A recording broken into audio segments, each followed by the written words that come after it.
안녕하세요. 조선의 달인 조선기술사입니다. 조선기사 2021년 기출문제 풀이 네 번째 과목의 후반부인 선체구조역학 시작하도록 하겠습니다. 71번 경사파에서 비틀린 모멘트를 받을 때 발생하는 변형은 보기 1. 워핑, 보기 2. 세깅, 보기 3. 펜팅, 보기 4. 호깅. 일단 보기 2. 세깅과 보기 4. 호깅은 종강도에 나오는 이야기인데 비틀린 모멘트와 직접 관계는 없는 것 같죠. 보기 3은 선수에 있는 구조부재를 의미합니다. 정답은 보기 1번 워핑입니다. 워핑은 특히 이렇게 위에가 뻥 뚫린 컨테이너 선 같은 경우에 선수와 선미에서 파도의 방향이 다른 45도 방향으로 파도가 들어오는 경우에 이쪽은 선수 쪽은 이쪽으로 휘어지고 선미 쪽은 이쪽으로 휘어지는 그러한 비틀린 모멘트를 받을 경우에 하나의 횡단면을 유지하지 못하고 앞이나 뒤로 움직이는 횡단면의 수직한 면으로 움직이는 변형을 의미합니다. 정답은 1번 워핑. 72번 정수중에 떠있는 선박의 선체 종강도 계산에 대한 설명으로 틀린 것은 보기 1번 중량곡선과 부력곡선의 도심은 항상 같은 수직선상에 위치한다? 맞죠? 보기 2. 최대 굽힘 모멘트의 발생 위치는 최대 전단력이 발생하는 위치이다? 이상하네요.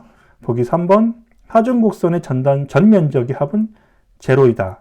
맞죠? 보기 4번 부력곡선의 면적과 중량곡선의 면적은 같다. 역시 맞습니다. 답은 2번이고요. 정수중에 떠있는 선체 종강도 계산할 때 흔히 나오는 그림입니다. 하중을 적분하면 전단력이 되고 전단력을 적분하면 굽힘 모멘트가 되는 그런 방식이고요. 보기 1번부터 보면 중량곡선과 부력곡선의 도심이 같은 수직선상에 위치하지 않으면 어떤 일이 발생할까요? 배가 떠 있고 부력은 여기서 밀고 있고 중력은 이렇게 되고 있으면 어떻게 됩니까? 배가 돌겠죠. 배가 돌면 더 어떻게 됩니까? 이 부력의 중심이 배가 이렇게 휘어지겠죠. 그럼 부력의 중심이 어디로 갑니다? 이렇게 가는 거죠. 그래서 중력과 부력의 도심이 일치하게 됩니다.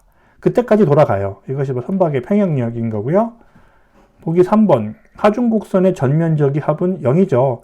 하중곡선은 중량과 부력곡선을 같이 그려놓은 것입니다. 중량과 부력이 정확히 일치해야 되는 것은 아르키메데스 법칙이죠. 그렇기 때문에 하중곡선의 전체 면적은 이 면적과 이 면적의 합은 0이 되어야 합니다. 같은 이야기로 부력곡선과 중량곡선의 면적도 같아야 합니다. 부력곡선과 중량곡선의 면적이 같아야 이 하중곡선의 면적이 0이 되니까요. 그럼 틀린 것은 무엇이냐? 보기 2번이죠. 최대 굽힘 모멘트 발생 위치가 여기죠. 전단력을 적분해서 모멘트가 됐다고 했고요. 최대 굽힘 모멘트 발생 위치는 최대 전단력이 발생하는 위치 여기랑 여기가 아니고 전단력이 0이 되는 위치죠. 조금 어렵나요?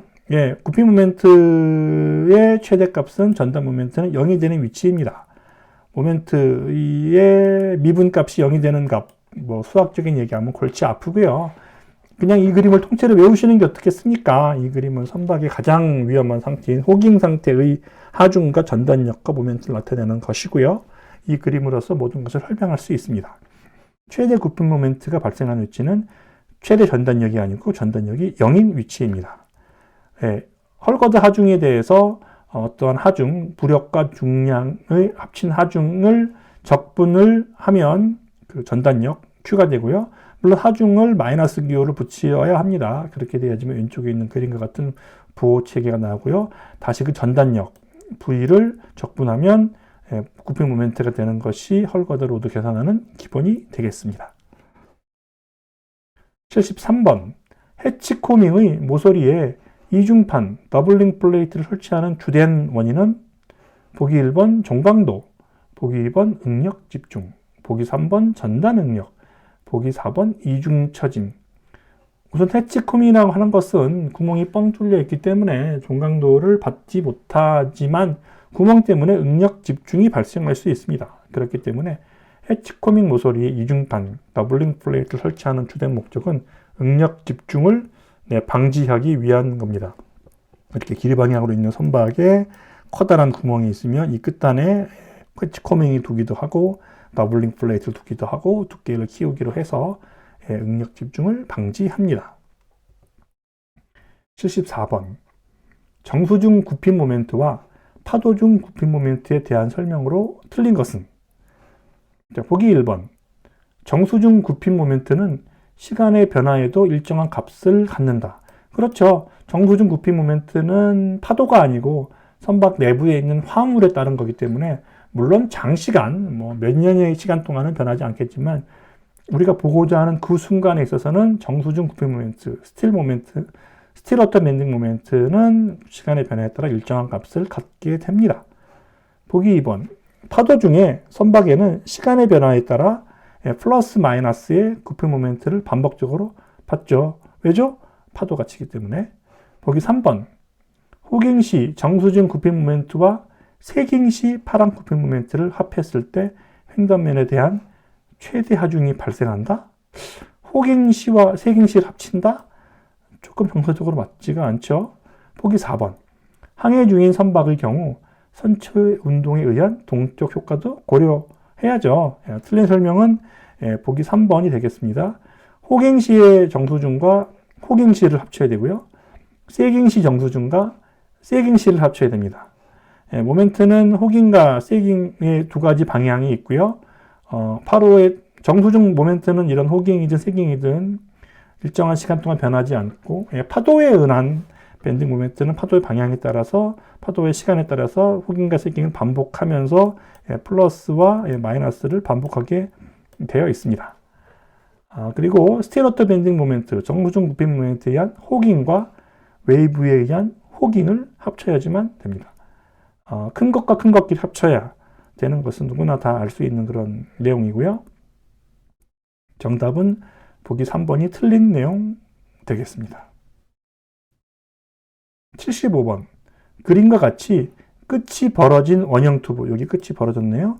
원형 튜브 A와 끝이 닫힌 원형 튜브 B의 비틀린 강성을 비교, 그러니까 왼쪽 거 나누기 오른쪽 거 비틀린 강성을 비교한 것 중에서 옳은 것을이라고 하는 문제가 나왔습니다. 이 문제는 조선기사의 문제는 잘 안 나왔던 것 같고요. 조금 상급 문제이긴 합니다. 사실 상급이라고 할 수도 없는데 정답은 보기 2번이고요. 우리 오픈 크로스 섹션이라고 합니다. 끝이 벌어진 원형 튜브는 실제로는 끝이 벌어졌기 때문에 사실은 얘는 이 동그라미로서의 기능을 하지 못해요. 그냥 거다랗게 긴 그냥 원판과 그냥 직판과 직선판과 동일한 일을 합니다. 이 직선판의 두께는 t가 될 거고요. 직선판의 길이는 얼마가 될 것 같습니까? 2파이 r이 되겠죠? 2파이 r의 길이를 가진 평판의 비틀린 강성과 똑같습니다. 이렇게 생긴 평판의 비틀린 강성은 공식은 알고 계시면 좋고요. 알고 계셔야 하고요. 3분의 1 곱하기 평판의 길이와 평판의 두께의 3승으로 구성된 식이 나옵니다. 3분의 1 A 곱하기 B의 3승이라고 하는 것이 비틀림 강성식이고요. 반면 끝이 닫힌 원형 튜브, 중공축이라고 할 수도 있겠죠. 이런 중공축의 비틀림 강성은 물론 그 비틀림 강성식 IP 식으로 해서 구할 수도 있지만 보통의 이렇게 클로즈 섹션 혹은 thin walled 섹션 얇은 그 같은 경우에는 간략식이 있습니다. 이 문제는 간략식을 이용해서 풀어보자는 이야기인 거고요. 간략식은 상수 2 곱하기 두께 t, 그 다음에 요 a는 닫힌 그 단면적의 면적이 되고요. 그 다음에 반경 r을 곱하면 2 곱하기 t 곱하기 면적은 r제곱 파이가 되고요. 반경 r까지 곱해서 2t r의 3승 파이가 됩니다. 그래서 a와 b를 나누게 되면 계산해 보면 3분의 1 t 나누기 r의 제곱이 되고요. 이 숫자를 잘 보시면 t는 굉장히 작고요. r은 상대적으로 클 거 아닙니까? 그러니까 이 숫자가 굉장히 많이 작아요. 굉장히 많이 작다는 얘기는 닫힌 원형 튜브 오른쪽이 훨씬 더 비틀린 강성이 크다는 얘기가 되겠죠. 왼쪽에 있는 그림은 그냥 날판 하나 서 있는 그냥 그런 거고요. 얘는 막힌 그런 준공축이기 때문에 훨씬 오른쪽이 강성이 좋습니다. 그렇기 때문에 여러분, 선박의 프로펠러 추진축 같은 거 이런 날판으로 하지 않고 원형 축으로 하는 것이 바로 그러한 이유 되겠습니다. 76번 그림의 T자형 단면부에서 중립축에 관한 단면 이착 모멘트는 약 몇 센티미터 4승기인가? 우선 이 문제는 구조 설계 하시는 분들도 요새는 다 기계가 해주기 때문에 참 당황스러우실 텐데요. 그래도 피할 수가 없으면 즐겨야죠. 구조역학을 하시면서 이것도 모른다는 것은 말이 안 되니까 한번 보도록 하겠습니다. 일단 중립축의 위치를 먼저 구해야죠. 그러니까 맨 아래 위치를 이제 0으로 한번 표현을 하고요. 이 부재를 수직부재와 수평부재로 분리해 봅니다. 수직부재는 여기까지를 수직부재로 보고요. 이만큼을 수평부재로 볼 거예요. 먼저 각 부재의 단면 모멘트를 구합니다. 각 부재의 각 중립축에 대한 단면 모멘트. I 값은 BH 3승 나누기 10인데요. BH 3승이 있고 B 3승의 H가 있죠. 원하고자 하는 방향에 수직한 방향에 3승이 붙는 거죠. 부재의 방향에 따라서 3승 붙는 데가 달라요. 이것도 몰라서 묻는 분들 상당히 많습니다. 주의하시고요. 그러면 일단 각 부재의 단면 모멘트를 구했습니다. 그리고 각 부재의 무게중심 위치도 구해야 합니다. 어디서부터? 여기서부터의 무게중심 위치를 구하면 이 부재는 여기가 무게중심의 위치를 구하기 위해서 먼저 면적을 구했네요. 수직 부재의 면적 21 곱하기 3을 구했고요. 그 다음에 수평 부재의 면적 15 곱하기 3을 구했습니다.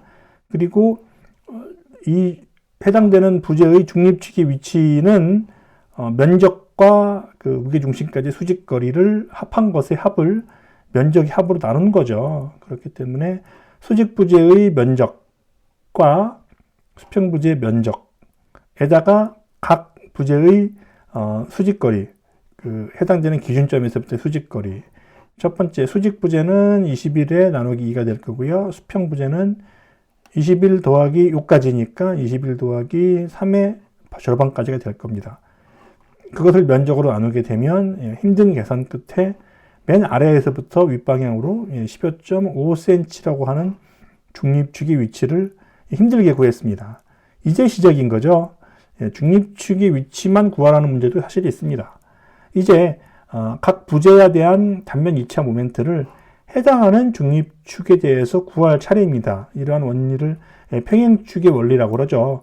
원래 이 부재는 이 가운데 자기만의 중립축을 중심으로 하면 어느 정도 값이 있는데 자기 보유의 중립축을 중심으로 한 굽힘이 아니고 일정하게 떨어진 위치에서의 단면 이차 모멘트는 증가하죠. 그렇기 때문에 그 증가하는 것을 보존해 주는 것을 평행축의 원리라고 하는데 그렇게 변경된 단면 이차 모멘트는 원래의 단면 이차 모멘트 I 더하기 면적에서 해당되는 거리만큼의 제곱만큼을 계산하게 됩니다.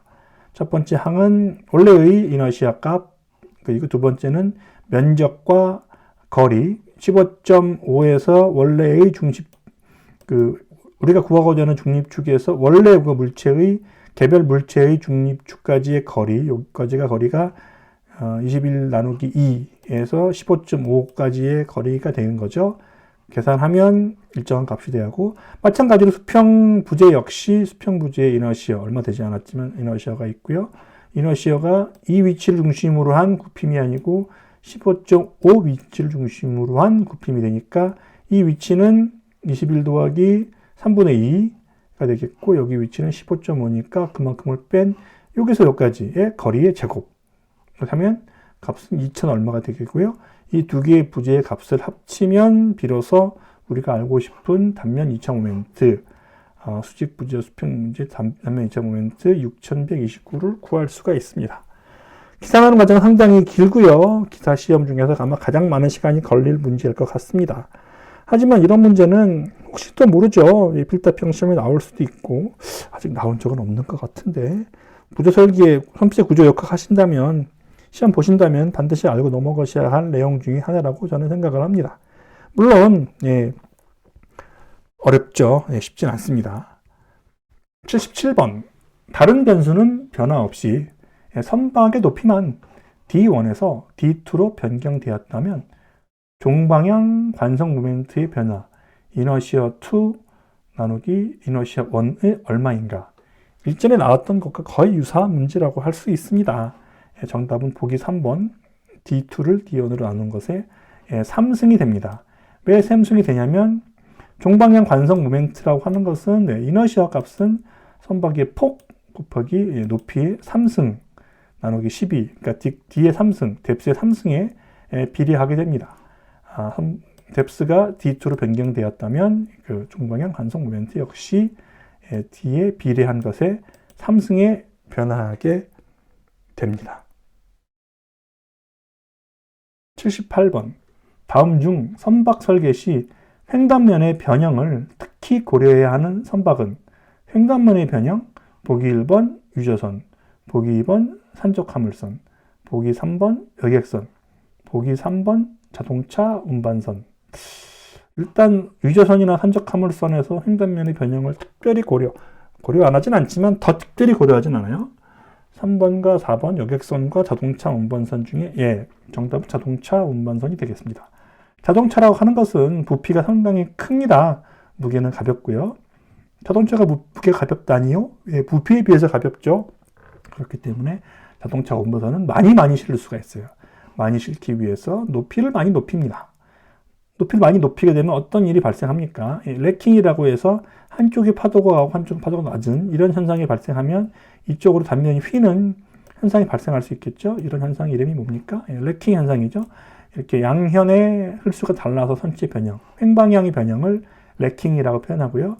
다른 배들보다 특히 자동차 운반선처럼 내부 배가 높고 내부에 부재가 거의 없는 경우에 해당합니다. 그렇기 때문에 자동차 운반선이 특히 횡단면의 변형을 고려해야 되고요. 자동차 운반선, 레킹, 횡단면의 변형 세트로 같이 한번 생각해 보시기 바랍니다.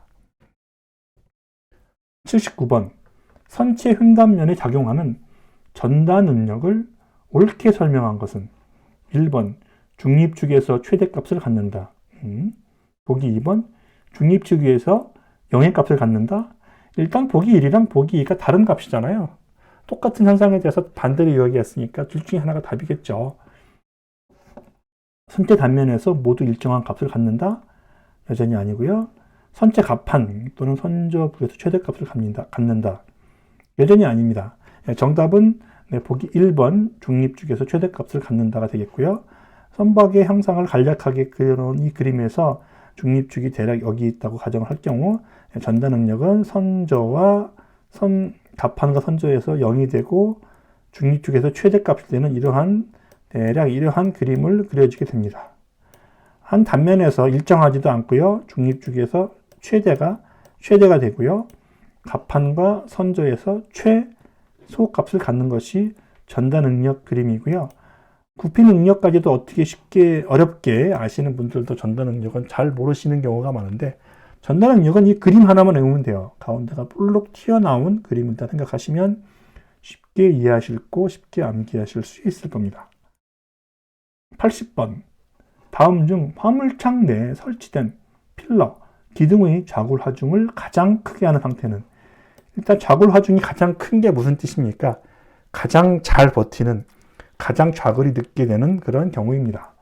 고정 조건에 따른 것을 묻는 건데요. 상하가 고정되어 있느냐, 상하 양단이 회전이 된다는 뜻이죠. 회전이냐, 하단은 고정이고 상단은 핀이냐. 보기 4번. 반대로 상단은 고정이고 하단이 핀이냐. 공식을 몰라도 공부를 하지 않아도 느낌적으로 상단과 하단이 고정되어 있는 것이 가장 잘 버틸 수 있겠죠. 그렇기 때문에 이 문제는 제대로 문제만 이해해도 사실은 건질 수 있는 문제입니다. 정답은 1번 상단과 하단이 고정되어 있는 상태입니다. 보통의 그 기둥의 좌골 공식은 어떤 기준으로 만들어져 있냐면 양 상단과 하단이 모두 핀으로 회전되어 있는 상태를 기준으로 만듭니다. 이때의 값을 1.0으로 놓고요. 상단과 하단이 고정이 되어 있으면 일단 회전하지 못하고 회전할 수 있는 범위를 2분의 1, 4분의 1씩 뺀 위치로 봅니다. 그렇기 때문에 이 기둥의 길이가 절반으로 줄어진 걸로 지금 가정을 하고 문제를 풀어요. 그렇기 때문에 상단 하단이 고정되어 있으면 상단 하단이 핀인 경우에 2분의 1 혹은 2배의 그 강도 좌골하종을 가지게 되는 것이고요. 정답은 1번입니다. 반대로 한쪽은 고정이고 한쪽이 핀인 경우, 이건 경우죠. 한쪽은 고정이고 한쪽이 핀인 경우에는 대략 이러한 경우에는 상단과 하단이 핀으로 자유롭게 회전하는 경우보다 약 70% 정도의 좌골하종을 계산하고 있습니다. 여기까지 4과목 선체 구조역학 마치겠습니다. 네, 여기까지 조선기사, 조선산업기사 문제풀이를 마칩니다. 여러분들의 합격을 진심으로 기원합니다. 구독과 좋아요 해주시면 강의 제작에 많은 도움이 되니까 많이 부탁드리겠습니다. 감사합니다.